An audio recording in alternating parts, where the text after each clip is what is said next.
Thinking versus knowing who we are. Questioner. If I experience reality through the mind, how is it possible to go beyond it, other than by changing the thoughts? John. I am not precisely clear on what you mean by experiencing reality through the mind. Your sense of being and awareness is actually unrelated to thought. You don't need to think to be and to be aware. It is not necessarily intuitive from a mental perspective, but once you see this, things fall into place. Like you, I had read Nisargadatta Maharaja's books for several years. Yet in all the verbiage and trying to understand things, with the mental perspective of looking for it as an object or experience, the obvious got overlooked, until Bob Adamson threw me back relentlessly upon what is here and now. For example, now today, after reading the articles on your website, I catch myself thinking, yes, but I read Nisargadatta 20 years ago, and it resonated then, but I still identify with the mind. These are the types of thoughts that go through my mind.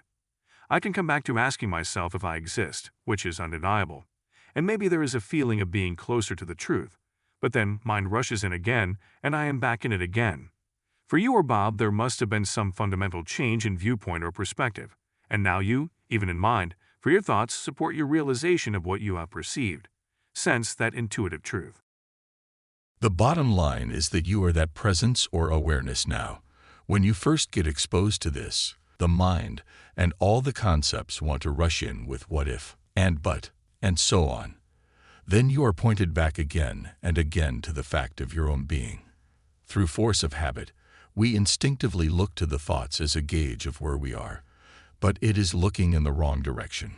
Thoughts appear in awareness, which is what you really are and always have been.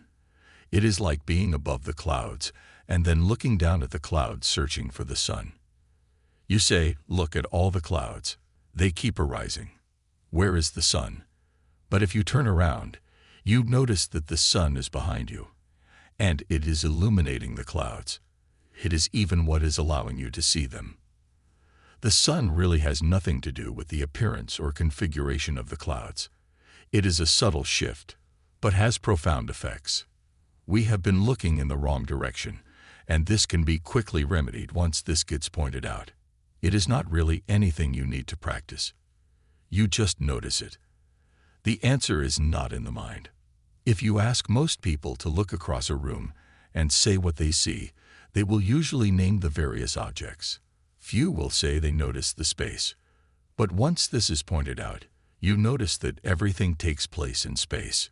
It is the same with awareness. Once you get a feel for it, the center of gravity starts to shift from fixating on the thoughts to just relaxing into your true being of self-knowing awareness. How do I get there, or here, as the case may be? You don't get there. You are there now.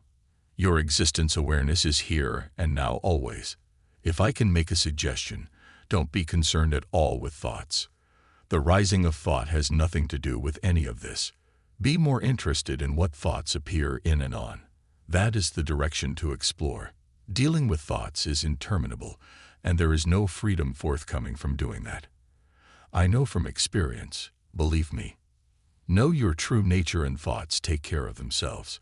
Just as a heads up, in case you are wondering, thoughts will continue to arise for the rest of your life, just as they did before. But knowing your real nature, you will not be concerned like you were before. Peace does not lie in a peaceful mind, but in establishing your identity in that which is deeper than the mind. You are that even now. It just takes a little looking to clarify this.